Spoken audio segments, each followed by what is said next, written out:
Episode की शुरुआत में हमें हॉस्पिटल में दिखाया जाता है जहां कुछ बच्चों की डिलीवरी होती है और हम देखते हैं एक लड़की होती है और एक लड़का होता है। नर्स इन दोनों बच्चों को एक दूसरे के आसपास रख देती है। फिर हमें कुछ साल बाद दिखाया जाता है जहां हम देखते हैं उमिनो नागी को, जो कि हमारी कहानी का मेन कैरेक्टर है, जिसके माँ बाप रेस्टोरेंट चलाते हैं। आज इसकी खाना बनाने की बारी होती है, इसी वजह से ये खाना बना रहा होता है। पर इसकी बहन साचिया कैसे कहती है कि तुम क्या बना रहे हो। ये कहता है कि मैं ऑमलेट बना रहा हूँ। इसका येलो पार्ट काफी अच्छा होता है ब्रेन के लिए। इसकी बहन फिर से कहती है कि तुम ऐसी हो, इसी वजह से तुम्हारे कोई फ्रेंड्स नहीं बनते, तुम हमेशा दिमाग वाली बातें करते रहते हो। कुछ ही देर में इसकी मॉम यहाँ पे आती है और कहती है कि मेरे इयररिंग्स कहाँ पे है। नागी कहता है आपने शायद ड्रॉर में रख दिए थे। इसके बाद इसके दोनों माँ बाप आके इसे कहते हैं कि उसकी मॉम डैड तुमसे मिलने के लिए उतावले हो रहे हैं, तो जल्दी आ जाना। दरअसल नागी एक लड़की के साथ एक्सचेंज हो गया था जिस टाइम उसका बर्थ हुआ था, तो ये इन दोनों का असली बेटा है नहीं, और ये बात इन्हें 16 साल बाद पता चली है। इसकी मॉम इसे कहती है कि जल्दी वहाँ पे आ जाना, और आज नागी का बर्थडे भी होता है। नागी कहता है ठीक है मैं वहाँ पे आ जाऊंगा।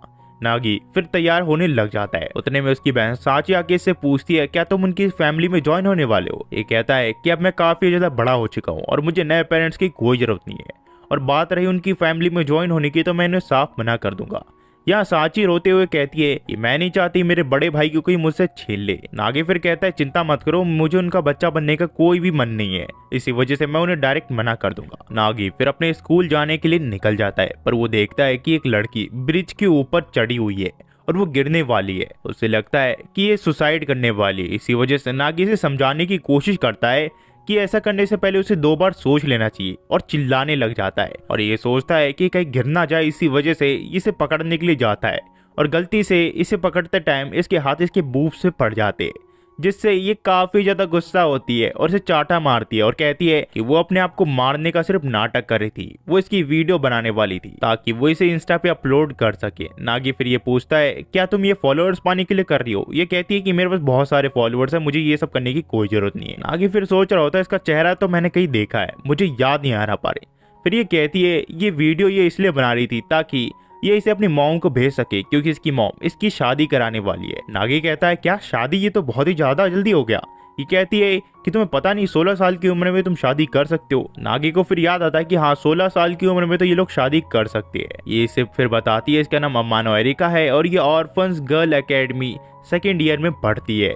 ये सुन के नागी को कुछ याद आ जाता है, और जब ये इसका नाम इंस्टा पे सर्च करता है तो इसे पता चलता है ये तो एक सेलिब्रिटी है, और इसे ये भी याद आ जाता है कि कुछ लड़के इसके बारे में बात कर रहे थे। इसे लगता था कि अमानो फिल्टर लगा के फोटो डालती है, और जब वो उसके सामने है तो इसे यकीन हो गया कि ये बिना फिल्टर के ही फोटो डालती है। नागी फिर से बताता है कि मिगुरागावा एकेडमी में 2nd ईयर में पढ़ता है। अमानो कहती है तो काफी ज्यादा पॉपुलर स्कूल है, तो फिर तुम इंटेलिजेंट होंगे। ये कहता है हाँ मैं काफी ज्यादा इंटेलिजेंट हूँ। अमानो फिर से कहती है कि तुम मेरे बॉयफ्रेंड बनने वाले हो। नागी कहता है तुम क्या बकवास कर रही हो, मैं तुम्हारा कोई बॉयफ्रेंड नहीं बनने वाला, और खास करके तुम जैसी लड़कियों को मैं डेट नहीं करना चाहता। ये कहती है कि तुम्हें असलियत का बॉयफ्रेंड बनने की कोई जरूरत नहीं है, तुम सिर्फ नाटक करो। वो बताती है अगर उसने अपने पेरेंट्स को कहा कि उसका कोई बॉयफ्रेंड है और उससे काफी ज्यादा प्यार करती है तो शायद वो इस मैरिज को रोक दे। नागी कहता है ये काफी ज्यादा बढ़िया आइडिया है, पर मेरा कोई इरादा नहीं है तुम्हारा साथ देने का, और मुझे आज मेरे असली पेरेंट्स से मिलने भी जाना है, जिसकी वजह से मैं काफी ज्यादा बिजी हूँ। अमानो कहती है कि मेरे फ्यूचर का सवाल है। नागी कहता है इससे मुझे कोई फर्क नहीं पड़ता कि ये तुम्हारे फ्यूचर का सवाल है, ये क्या है, मुझे जाने दो। जिसके बाद अमानो उसे पीछे से बुलाती है और उसे एक वीडियो दिखाती है जिसमें नागी उसके बूब्स दबा रहा होता है। ये देख के नागी एकदम हैरान रह जाता है कि ये वीडियो कब ली उसने। अमानो फिर इसे कहती है अगर उसने इसका साथ नहीं दिया तो ये इसकी एकेडमी में इस वीडियो को भेज देगी। नागी को फिर ना चाहते हुए भी इसका साथ देना पड़ता है। नागी पूछता है कि बॉयफ्रेंड बनने के लिए क्या करना पड़ेगा, मैंने कभी भी किसी को डेट नहीं किया। इसके बाद ये एक ऐप दिखाती है नागी को। नागी कहता है मुझे भी दिखाओ।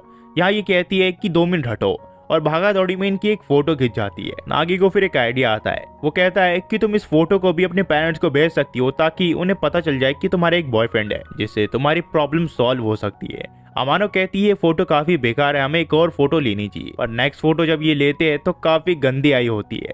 इस चीज के लिए नागी माफी मांगता है। अमानो फिर इसे शॉपिंग के लिए ले जाती है ताकि इसके पेरेंट्स को यकीन आए कि ये दोनों कपल्स है, और ये एक टाइप की ड्रेस लेते हैं। इन ड्रेसेस का बिल करीब 4 लाख 95,000 जितना आता है। ये सुन के नागी कहता है मेरे पास तो 1000 ही है, पर इसका बिल अमानो अपने कार्ड से देती है, जिसके बाद ये एक फोटो लेते हैं। नागी फिर सोचने लग जाता है कि अपनी मॉम डैड को ये इतनी अजीब सी फोटो भेजेगी, कहीं ये गैंगस्टर तो नहीं। ये फिर इससे पूछता है, पर अमानो कहती है कि उसकी मॉम डैड होटल मैनेजमेंट का काम करते हैं। अमानो कहती है कि अगर मेरा बॉयफ्रेंड स्ट्रांग होगा तो मेरे पेरेंट्स ज्यादा शक नहीं करेंगे। आंकी फिर सोचता है कि सचमुच एक बड़ी इडियट है।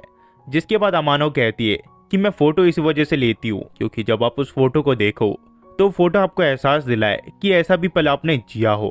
इसी वजह से वो ज्यादा अपने फोटोज में फिल्टर नहीं लगाती और वो कहती है कि इसी फोटो को वो अपने पेरेंट्स को भेजने वाली है क्योंकि यही वो फोटो है जिसमें ये दोनों काफी ज्यादा क्लोज है। और जब ये अपने पेरेंट्स को ये फोटो भेजती है तो इसके पेरेंट्स हंसते हुए कहते हैं कि तुम्हें घर पे होना चाहिए था, तुम बाहर क्या कर रही हो। इसके बाद अमानो कहती है हमें कुछ करना पड़ेगा। कुछ ही देर में यहाँ कुछ लोग आ जाते हैं जो कि कहते हैं कि एरिका तुम्हारे साथ वो लड़का क्या कर रहा है, क्या वो तुम्हारा बॉयफ्रेंड है। नागी फिर अमानो से पूछता है कि ये लोग कौन है। अमानो कहती है पता नहीं ये कौन है, पर हमेशा कोई ना कोई स्टॉक करता ही रहता है। यहाँ पे फिर नागी कहता है मैं इसका कॉन्ट्रैक्ट वाला बॉयफ्रेंड हूँ। ये आदमी कहता है क्या कॉन्ट्रैक्ट वाला बॉयफ्रेंड, और ये इसे मारने लग जाता है। पर यहाँ पे नागी इसे एक ही पंच में ढेर कर देता है और कहता है दोबारा अमानो के पीछे मत पड़ना। जिसे सुन के ये तीनों के तीनों यहाँ से भाग जाते। नागी फिर बताता है कि अमानो फैमिली का विजडम है कि कोई भी तुम्हारे साथ अगर लड़ाई करे तो तुम्हें उस लड़ाई को जीतना है। यहाँ पे फिर अमानो को एक आइडिया आता है कि ये अपने फियांसे को एक जोरदार पंच मारेगी जिससे सारा मूड खराब हो जाएगा। अमानो का फिर जाने का टाइम आ जाता है और वो कहती है उसने आज काफी ज्यादा एंजॉय किया और जैसी वो है इसी वजह से उसके दोस्त कभी भी नहीं बन पाते। और वो फिर नागी को कहती है कि वो तुम नहीं हो जिससे मैं शादी करने वाली हूँ, और वो उसे चिढ़ा के यहाँ से चली जाती है। नागी को फिर एहसास होता है कि वो काफी ज्यादा लेट हो गया अपने रियल पेरेंट्स से मिलने के लिए, पर किसी तरह ये अपने रियल पेरेंट्स तक पहुंच जाता है, जिसे देख के इसकी दोनों रियल पेरेंट्स काफी ज्यादा खुश होते हैं। ये सब फिर नागी को कहते हैं कि अगर तुम दोनों ने शादी कर ली तो तुम हमारे बच्चे बन के रहोगे। नागी कहता है कि ये सब आप क्या बात कर रहे हो। इसके रियल डैड इसे फिर बताते हैं कि मुझे यकीन नहीं हुआ जब मेरी डॉटर ने तुम्हारे साथ अपनी फोटो भेजी। जिसके बाद ये अपनी डॉटर से इसे इंट्रोड्यूस कराते हैं जो कि एरिका होती है। ये देख के ये काफी ज्यादा हैरान हो जाता है कि ये सब हो क्या रहा है। ये इन सबको कहता है कि मैं इस चीज को एक्सेप्ट नहीं कर सकता। एरिका कहती है कि चलो कोई बात नहीं, मैं अपना कम से कम एक प्रॉमिस तो निभा सकती हूँ, और वो उसे जोर से मुक्का मारती है और इन दोनों की एंगेजमेंट हो जाती है। फिर हमें कुछ दिन बाद दिखाया जाता है जहाँ नागी अपने क्लास के लिए जा रहा होता है तो उसे एक लड़की टकराती है और ये और कोई नहीं, ये इसकी क्रश होती है जिसका नाम सेगासावा हीरो होता है। नागी फिर सबके सामने चिल्ला के कहता है कि मैं तुम्हें अपने नेक्स्ट एग्जाम में हरा दूंगा और मैं फर्स्ट पोजीशन लेके रहूंगा। सेगासावा नागी को कहते हैं तुम हो कौन। नागी कहता है कि मैं तुम्हारी क्लास में सेकंड आता हूँ और तुम फर्स्ट आती हो, तुम्हें पता नहीं है। दरअसल सेगासावा को उससे स्मार्ट लड़के पसंद आते, तो फिर नागी ने उसी दिन डिसाइड कर लिया था कि जिस दिन ये इससे फर्स्ट आएगा वो इस दिन इसे अपने लव का कन्फेशन कर देगा। और वही साची को भी एहसास होता है कि नागी तो उसका असली ब्रदर है ही नहीं, और अमानो अब तक सोच रही होती है कि ये सब हो क्या रहा है। और जो कहानी है वो टू बी कंटिन्यू हो जाती है। इसका नेक्स्ट पार्ट मैं जल्दी ही लाऊंगा। अगर आप यहाँ तक देख रहे हो तो प्लीज मेरे चैनल को एक लाइक और एक सब्सक्राइब कर दीजिएगा। मुझे पता है आप लोग कह रहे होंगे कि भाई सिंचन की वीडियो लाओ, सिंचन की वीडियो लाओ।